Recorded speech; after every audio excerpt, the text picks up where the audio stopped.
It's not often that a game lets you live out your childhood dreams of becoming a samurai, entering into battle, fighting for honor, and beheading your enemies. Of course, if you weren't a child dreaming of beheadings and you just wanted to play cool video games, For Honor has that for you too. In fact, For Honor has a lot going for it, but it also has a couple of things that make me wary about purchasing the full game. I want to give you my rundown of why I think you should play For Honor and why you may not want to play it. There's a big price tag attached to this one, and if it's going to warrant spending all that cash, it better be offering up something in return. A lot of players, I think, are looking for longevity in a game that they invest in nowadays, considering there are so many good free-to-play options. If you're a MOBA fan, you've got LoL, you've got Dota, you've got Smite. I mean, if you're an FPS shooter fan, you've got Paladins and TF2, and there's another one. I forget what the name of it is. It's undeniable to say that the market has shifted towards free-to-play games becoming more popular and more of a common thing. So when you really splurge and spend $50 to $60 on a game, you gotta know you're gonna get your money's worth. And that's what I'm here to talk to you about. I'm here to give you my experience on For Honor, and again, talk about where I think the game will have success in the future, and why I think I will be picking it up. Now, I will keep this video simple, so let's move into the first reason. First of all, For Honor has extremely good production value. From the moment that you get into the cinematic and it starts taking you through this wildly awesome narrative that may not make much sense considering this whole war going on for years and years and years is really started over a freaking puddle. I mean, come on, man, there's got to be water somewhere else, guys. You don't need to all three fight each other simultaneously for this one puddle. I mean, the puddle got there somehow, so it's gotta come from another source, unless it just rained in that one spot. And if it did, I'm sure it rained in another spot too, brother. Come on now. I mean, I get it, but really, despite that, the point is the graphics are fantastic and it really brings you into a world. I felt like when I was playing the samurai, the Kenzai is the champion that I decided to master, I felt like a samurai. I felt like I was really in control of that character, and it made me feel invested in the game already, just putting me into that dynamic where I felt like I was in the For Honor universe, despite how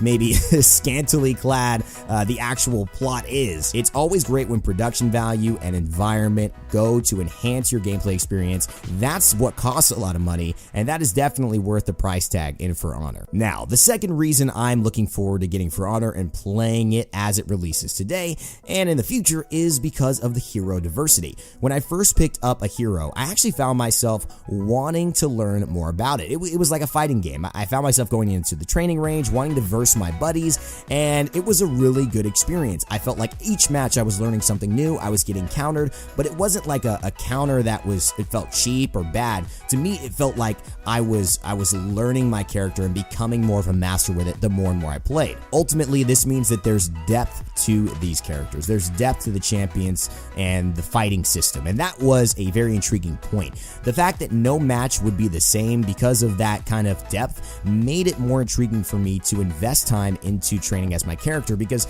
once I learned all the moves, it was like now I have to learn how to parry maybe. Now I have to learn how to get the timing of my feints right. Now I have to learn how to use those moves in conjunction not only against one class, but in the other 8 classes that were available in this beta. There was actually too much for me to do in one weekend, and that was just with one character. So I'm excited to give that time to the other 8 characters and then the 4 more that they're going to be releasing on launch. Or I mean, I think they're releasing 4 more on launch. I'm not actually sure about that. So, I mean, that's not the point of this video anyways. I'm not trying to be the detail guy. I'm just saying I really liked it. I like the new characters coming out, and I do know that the DLC coming out is going to provide 6 new characters over the course of this season, which I believe will result in 6 new characters by the end of the year. So that should be pretty exciting if you're interested in new mechanics to the game coming through. Okay, so the third thing that I'm really looking forward to in For Honor is the story modes. Now, I heard they're going to have 3 main campaigns that you can play. I'm assuming this means one for Samurai, one for Knights, and one for Vikings, but I'm not sure. I can't confirm that, but that's just what my conjecture would be. And the fact that I'll be able to play in this universe, which I already really like, I love the graphics, despite the story being from the trailer, I hope this will flesh things out and provide a lot more backstory and make me really love this universe and this world that much more. I'm really excited for this solo experience. I mean, as a guy who plays multiplayer games pretty much every day on the channel and every day at work, it's nice to relax in role player, right? It's nice to go to a story mode once in a while. You know, even though I could spend time in a 1v1, if I have the option to take a breath, go and play for myself for a night and just walk through these campaigns, that to me adds a nice mix of the action and adds some longevity, some replayability for me. Maybe not in the long run, but at least keeps the game fresh, especially if I only decide to do one campaign every little while, go back to some multiplayer. All right, now it's time to do the other campaign. And while I'm learning new characters as well, you know, switching it up, I'm very, very much looking forward to it. The solo experience is something that I think could be really good in this game, and I'm excited for it. And I'm also like, man, what kind of plots they gonna throw at me now? I mean, a puddle started a 1,000-year war between, you know, 3 nations. I mean, hot damn, what's the storm gonna do? You know what I'm saying?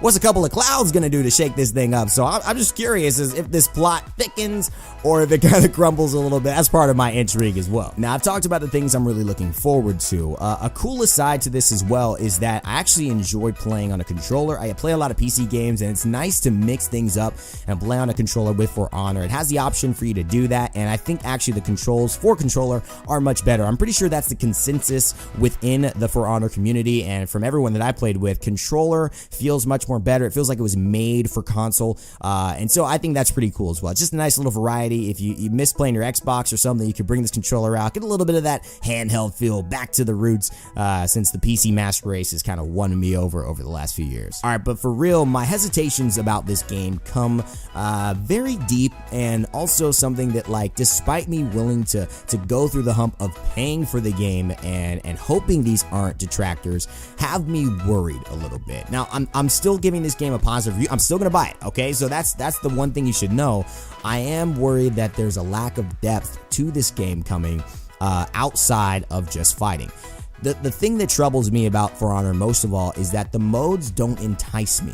I know a lot of people are really into it, but for me, Dominion Deathmatch, the way that people could just kind of avoid the 1v1s and the fighting sometimes, just kind of run away, res a teammate, it didn't really feel like a strategic tactic that felt good when I employed, and it didn't really feel like something that felt good against. If I'm about to win my 1v1 and we're playing 4 1v1s on a deathmatch and then the guy just runs away and they end up resing a guy who's already died, or, you know, make a 2v1 and they win that, it just didn't feel like strategy. It felt like, okay, you kind of got beat and now you're just going to beat my guy who was doing fine and just, you know, throw the whole balance off kill.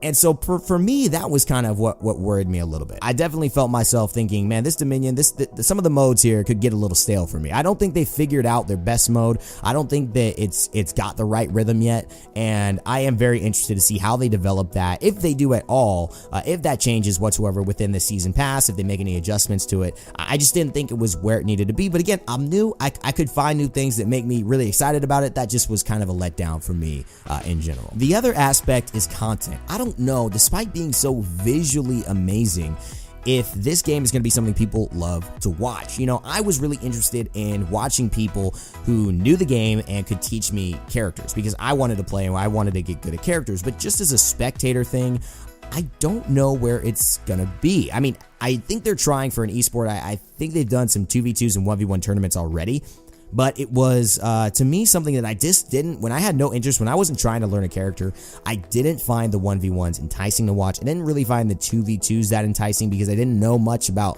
what it took to do that. And I think that it's really going to be kind of a crapshoot as to whether this takes off from a spectator point of view, from a YouTube community point of view. Do people want to watch this type of content? I can't see a lot of people really wanting to watch Dominion games. Maybe 1v1s become the hot thing. I don't know. I'm just saying I have a little bit of hesitation about that as a content creator personally, and as a viewer of this content, that once I learn the character or something like that, it just doesn't stay interesting to me. So that's really it, guys. Those are really my main concerns. Maybe that it'll get stale, that the modes weren't really fleshed out outside of the 1v1s to play, but I do want to say that I overall felt positive about the game enough to put $50-$60 on the line, and in fact want to buy the season pass. That's really the most important thing to take away from this video, that I feel that for me, as a fighting game fan, as a guy who loves competitive games, the story mode, the fact that they're adding new characters, that I'm going to be able to learn those new characters, and the fact that I enjoyed 1v1 so much with my buddies and just in general learning new characters and diving into that depth of the system was enough for me to buy it. I think that if you're into those kinds of things, you're going to enjoy For Honor as well. And I'm really looking forward to the solo mode as well. I want to see some of the story. I want to see where it goes. I am interested about that. And so that was another big selling point for me. Were you a big fan of For Honor? Did you play the beta? Are you going to pick it up today? And by the way, happy Valentine's Day to those who are watching. Thank you so much for giving the love here to the channel. Leave a like, leave a share, subscribe to see more videos like this, and hit the notification bell to know exactly when I go live here on YouTube or when I upload a new video. Thanks so much for watching, and as always, remember to never give up, never stop gaming, and I'll see you all next time.